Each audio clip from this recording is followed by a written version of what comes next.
새만금 스카우트 잼버리가 일부 국가의 퇴소 결정으로 중단 일보 직전까지 갔습니다. 정부는 긴급 폭염 대책을 마련하고 예정된 날짜까지 대회를 진행하기로 했습니다. 남은 일주일간 안전사고 대비책 짚어봅니다. 이송규 한국안전전문가협회 협회장 나오셨습니다. 안녕하십니까? 네, 안녕하세요. 네, 일부 국가들 지금까지 한 3개 국가가 중단을 하고 나머지 국가들은 일정대로 가겠다라고 하는데 일단 계속 더위가 진행되고 있습니다. 오늘 폭염 때문에 행사 진행에 무리가 없을지 앞으로 어떻게 좀 예상을 하시는지. 네, 지금 폭염특보가 내려졌거든요. 네. 그래서 지금 우리가 폭염특보 하면은 뭐 막연하게 폭염이 되겠다라고 생각하는데 올해부터 폭염특보 기준이 기상청에서 좀 바뀌었습니다. 작년까지만 현재 기온이 35도 이상이면 폭염 경보를 내렸거든요. 네. 33도 이하면 이제 폭염주의보를 내렸는데 올해부터는 체감 온도가 35도 이상이고 이틀간 연속으로 폭염 경보 35도 체감 온도가 됐을 때 이제 평 경보를 내리는데 네. 지금 이제 체감 온도가 어느 정도까지 올라가냐면 40도까지 육박합니다. 37, 8도를 지금 상회하고 있습니다. 네.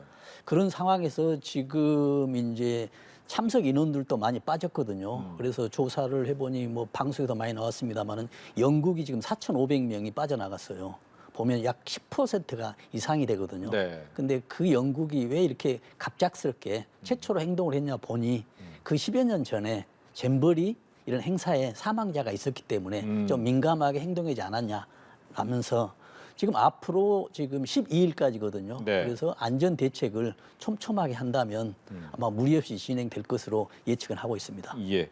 말씀하신 것처럼 영국 같은 경우엔 과거에 그런 일이 있기 때문에 조금 더 민감했지만 네. 미국과 싱가포르 역시도 철수는 했습니다. 근데 네. 이유가 이제 말씀하신 것처럼 폭염도 있었고 네. 벌레 등 열악한 여건 때문이라고 얘기를 했는데 이 새만금 지역이 온열 질환 또 이 폭염에 좀 취약했던 이유가 있습니까? 그렇습니다. 지금 우리가 가장 쉽게 생각할 수 있는 게 새만금은 매립지에서 허벌판이거든요. 네, 매립지죠. 네, 우리가 지금 폭염에 대비하는 것은 야외 활동을 하지 말라는 것이 첫 번째 조건이거든요. 그래서 지금 야외 활동을 하고 있어요. 거의 100%. 네. 그렇기 때문에 가장 문제고요. 특히 이제 서해안 같은 새만금 지역에서는 바닷가기 때문에 습도가 굉장히 높습니다. 습도가 높으면 어떤 문제가 되냐면요. 네. 지금 산소 농도가 떨어져요. 수증기가 차지하고 있기 때문에. 그래서 피로가 굉장히 많아지고요. 또 습도가 많아지면 우리가 그 표준 온도에서 표준 체온에서 36.5도지 않습니까? 그렇죠. 온도가 올라가면 지금 냉각을 시켜야 되거든요. 온도를 떨쳐야 되는데 네. 몸에 있는 수분을 발산을 시켜요. 이게 땀이거든요. 그러나 습도가 높아져 버리면 네. 지금 땀을 발산을 시켜도 체온이 떨어지는 게 굉장히 약해지기 때문에 습도가 올랐다라고 한다면 거기 활동하는 사람이 산소 농도가 떨어지면서 체온 조절이 어렵기 때문에 아주 어려운 상황이 돼서 좀 더 이런 취약한 이유가 되지 않았냐 이런 얘기가 좀 되고 있습니다. 네. 그러면 이제 처음에 잼버리를 개최한다고 했을 때 여러 지역 중에 선택한 장소가 이제 새만금이었잖아요. 네. 새만금을 선택한 이유도 있었을 것 같긴 해요. 그렇습니다. 이런 좀 새만금의 그 선정하는 스토리가 좀 굉장히 좀 오래됐습니다. 2013년에 매립한 이후에 2013년에 새만금 청이 네. 지금 신설이 됐거든요. 그렇죠. 그리고 2015년도에 앞으로 2023년도를 가정해서 잼버리를 하게 되면 새만금에서 해야 되겠다라고 결정을 하게 됩니다. 강원도 고성하고 경쟁해서 2013년에 이제 확정이 되거든요. 네. 그러면서 2015년도에 이제 대외적으로 확정이 되고 있습니다. 그래서 지금 대한민국의 K-팝, K-컬처가 지금 활성화하고 있는 상황에 지금 새만금이나 우리 대한민국이 좋은 상황이 되고 있는 상황입니다. 또 그 이후에 새만금 신공항이 지금 건립 계획이 되고 있습니다. 2028년에 완공이 돼서 2029년도에 지금 개항을 목적으로 하고 있거든요. 네. 이런 상황으로 봤을 때 새만금이 이번 행사가 성공리했으면 여러 가지 어떤 부가적인 효과가 있었을 텐데 그런 것들이 잘 진행돼 안 돼서 안타까운 측면이 좀 있죠. 예. 아마 준비가 더 철저했으면 좋겠다라는 생각이 드는 것 중에 하나가 네. 용역 보고서 내용을 보면 숲조성 얘기가 나오는데 네. 아마 땅의 토양 때문이 잘 안 됐다고요. 그게. 그렇습니다. 당연히 이제 어느 누가 전문가가 봐도 토양에 문제가 있고요. 바닷가기 때문에 습지가 많은 것은 당연한 거거든요. 네. 그러나 또 이번 같은 경우는 그 전에 태풍이 불었지 않습니까? 폭우가 내리지 않았습니까? 예. 이건 다음에 폭우가 내린 다음에 또 웅덩이가 파져 있었고 뭐 습지가 있었었고 이런 상황이 되기 때문에 어떤 여러 가지 문제가 됐었는데 네. 대책을 세우지 못했어요. 그래서 저는 왜 대책을 세우지 못했을까라고 하는데 저는 항상 안전 관리는 어떤 무지에서 발생한다고 생각하거든요. 모르기 때문에 못 세우는 겁니다. 네. 작년에 이태원 사고도 마찬가지거든요. 전화를 그렇게 받았어도 안 돼요. 왜냐하면 사람에 의해서 사망할 줄 몰랐다는 얘기죠. 이번에서 연구 용역에서 문제점을 제시를 했어요. 네. 그런데도 불구하고 하지 않는 거예요. 그 이유는 뭐냐면 더위에 의해서 이런 사달이 날까라는 생각을 못했기 때문에 대책을 못 세우는 건데 이거 뭐냐면 안전관리 무지다. 그래서 저는 이렇게 이야기해도 결론적으로 안전관리는 사람이 하거든요. 네. 그러나 누구나 할 수는 없습니다. 안전관리에 지식이나 능력이 있어야만이 진정한 안전관리의 대책의 콘텐츠가 확실하게 되는 것이거든요. 이런 것이 부족했다라는 결론을 내리고 싶습니다. 그러니까 지역 자체가 이제 매립지다 보니까 이 물이 잘 안 빠지는 것 같아요. 비가 많이 왔는데 또 많이 온 것도 아주 많이 온 것도 있지만 물이 네. 잘 빠지지 않아서 네. 질척거리는 데서 이제 텐트를 쳐야 되잖아요. 그렇죠. 근데 이럴 때는 미리 어떤 준비를 좀 해놔야 됩니까? 그러니까는 지금 매립지에서는 지금 지반이 약하고 물 흡수력이 굉장히 수분 흡수력이 높잖아요. 네. 질척거리죠. 웅덩이도 파입니다. 이런 걸 대비해서 어떤 지반을 나무라든지 이건 단기간이니까요. 네. 어떤 나무를 해서 한 뭐 몇 센치만 올려도 또 데크 같은 걸 쌓는 그렇죠. 거죠? 데크 같은 것도 몇 센치만 올려도 되는데 이런 것이 아니고 그냥 오리지널 평상시에 야영처럼 해버리니까 준비가 굉장히 부족했다는 얘기죠. 지금 과거로 돌아보면 정말 7, 8년 동안에 새만금 해서 어떤 대행사였었는데 지금 해보니 네. 이런 그 정말 질퍽거리는 데서 외국 4만 명이 와서 이 큰 행사에 이런 안타까운 현실들이 지금 벌어지고 있는 현실입니다. 예. 폭염에 대해서도 얘기가 계속 나오고 있고 온열 질환자를 치료하는 곳도 약간 부족한 상황인 것 같은데 폭염을 대비해서는 그럼 어떤 준비가 더 필요했을까요? 지금 폭염을 대비해서는 우리가 가장 중요한 것은 그거거든요. 폭염이 됐을 때 폭염을 회피할 수 있는 시설이 돼 있어야 되겠죠. 네. 특히 야영장이기 때문에 특히 텐트라든지 이런 것들이 설치돼 있어야 되고요. 특히 지금 앵커께서 말씀하신 대로 어떤 데크나 이런 것들이 있었으면은 웅덩이 없고 질퍽거리는 없는 데 돼 있어야 되는데 이런 것들이 전부 무방비 상태가 됐기 때문에 지금 이런 그 온열 질환 환자들이 지금 많이 발생하고 있는 그런 상황이 되고 있습니다. 예. 보니까 뭐 이 2,500명 정도 네. 잼버리에 참가한 스카우트 대원들 이 중에 2,500명 정도가 병원을 찾았다라고 하는데 온열 질환자가 많다. 네. 네, 일사병, 열사병 좀 차이가 있습니까? 그렇습니다. 지금 우리가 일사병, 열사병 하면 조금 헷갈리거든요. 네. 같은 어떤 병으로 생각하는데 의학적으로 보면은 굉장히 구분화돼 있어요. 지금 일사병 같은 경우는 어떤 경우냐면 우리가 사람의 인체가 지금 어떤 더위가 되면은 물을 배출을 시켜야 되잖아요. 땀을 네. 배출해야 되는데 땀을 계속 배출합니다. 더우니까 체온이 올라가니까. 네. 그런데 배출을 하다 보니 어느 순간에 한계가 돼버립니다. 배출을 수분이 없어지는 것이죠. 몸에서. 그렇죠. 네. 그러니까 그렇게 상태가 돼버립니다. 이게 이제 일사병이거든요. 이럴 때는 지금 수분을 흡수하면 됩니다. 그늘에서 냉찜질을 하든지. 네. 그런데도 불구하고 안 됐다라고 하면 이건 이제 한계점을 체온으로 하면 40도로 보더라고요.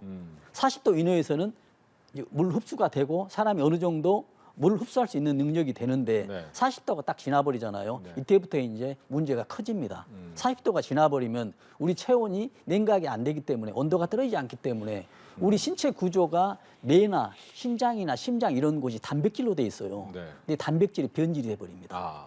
그러다 보니 고열에서는 굉장히 위험한 상황이죠. 이때는 지금 응급처치가 안 됩니다. 빨리 119를 뭐 불러서 병원에 가서 어떤 의학적인 어떤 조치가 필요하거든요. 그러니까 우리가 이런 경우가 있거든요.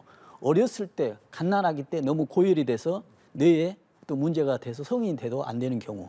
특히 코로나 같은 경우도 고열이잖아요. 네. 갑작스러운 고열이 되기 때문에 어떤 문제가 돼서 후유증이 나는 것도 이런 고열 때문에 그러거든요. 그래서 열사병 이런 것들은 굉장히 치명적이고 사망률도 적지 않다라고 이렇게 통계가 나오고 있습니다. 예.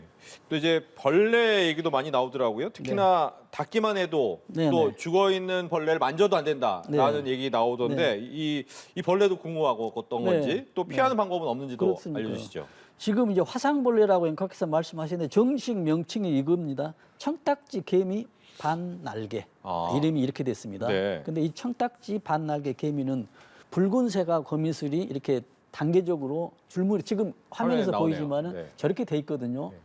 저게 뭐냐면 지금 그 전라북도에서 보니까는 3년 전에 모 대학교 기숙사에서 저 벌레가 나왔다고 굉장히 민원이 많았어요. 아하. 그래서 조사를 해보니 저 벌레였습니다. 네. 근데 저 벌레는 뭐냐면 물려서 어떤 피부에 뭐 포진이 생기는 게 아니고 저기에 액체가 있습니다. 네. 저 액체를 닿으면 지금 사람이 굉장히 그 포진이 생기고 가려움증이 있고 치료 기간도 뭐 데이터상으로 보면 2주 이상을 치료를 해야 된다라고 이렇게 되거든요. 네. 강한 독성이 있기 때문에 저런 것들을 물리지 않고 닿기만 해도 주의하는데 저런 것들을 이제 처방하기 위해서는 어떤 게냐면 모기약이나 이런 거 있지 않습니까? 예. 이런 걸로도 처치가 된다고 합니다.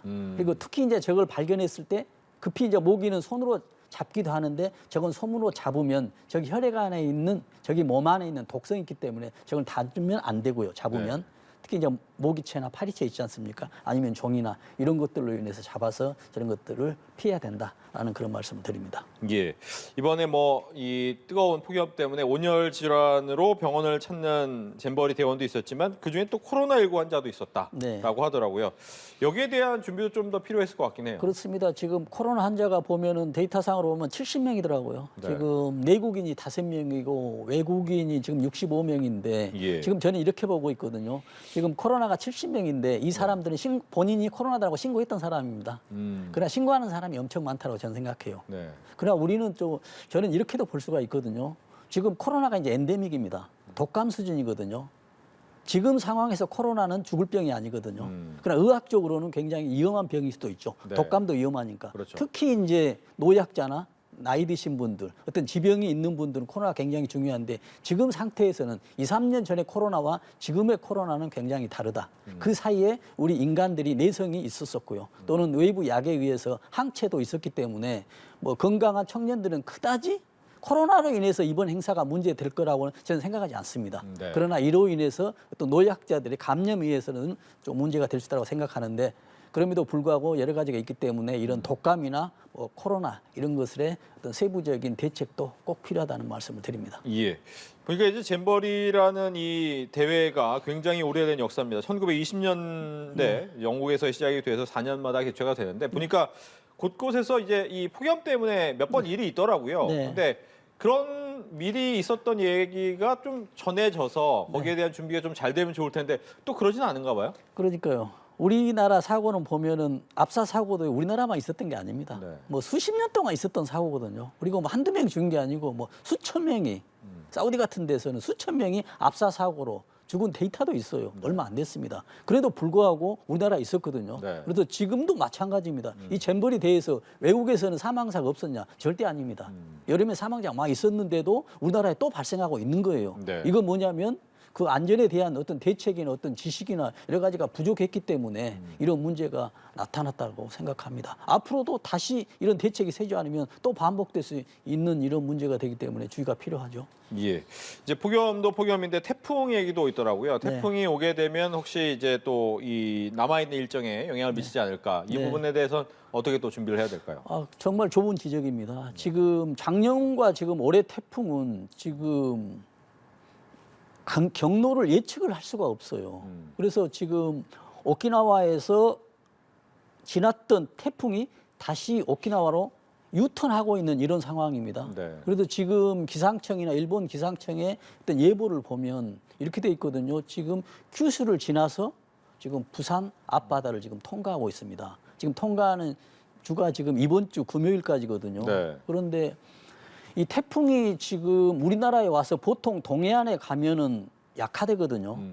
왜냐하면 위도가 높아지면 해수면 온도가 낮기 때문에 태풍에 필요한 해수면의 증발량이었기 때문에 자동적으로 약해집니다. 그런데 올해는 동해안에 가도 약해지지 않고 있어요. 왜냐하면 해수면 온도가 평상시보다 연년에 비해서 굉장히 높기 때문에 지금 동해안에 왔어도 태풍의 이력은 굉장히 세질 거다라고 그렇게 예측을 하고 있기 때문에 또 만반의 대책이 필요하다라는 말씀을 드립니다. 네. 이제 잼버리 대회 기간이 이제 일주일 정도 남아 있는데 남은 기간 좀 성공적으로 대회를 마무리하기 위해서 어떠한 조치가 더 있었으면 좋겠다 이렇게 얘기를 해주신다면.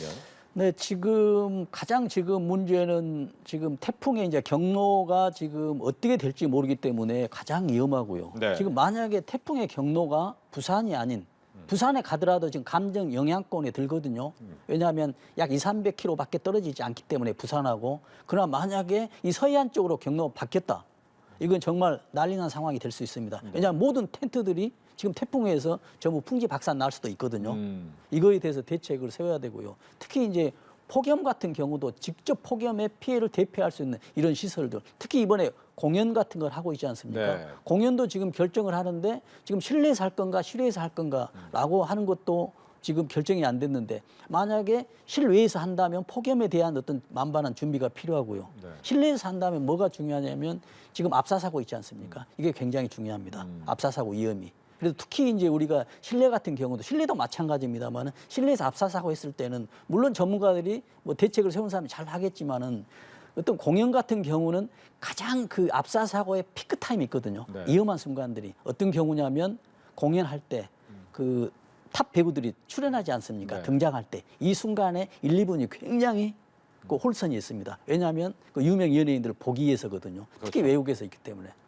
또 그 다음에 퇴장할 때도 마찬가지거든요. 연예인이 퇴장할 때 또 어떤 출구에 몰리거나 또 하나 어떤 퍼포먼스의 어떤 피크 타임이 있거든요. 이때 보면은 뭐 열광하고 이렇기 때문에 어떤 고위험 단계별로 어떤 지점들이 있습니다. 피크 타임들 이런 것들을 꼭 관리해줘가지고 네. 어떤 이번 행사가 정말 마무리돼서 정말 전 세계 청소년들에게 K-팝, K-컬처가 큰 홍보가 돼서 어떤 국익에 좋은 영향이 있기를 바랍니다. 네.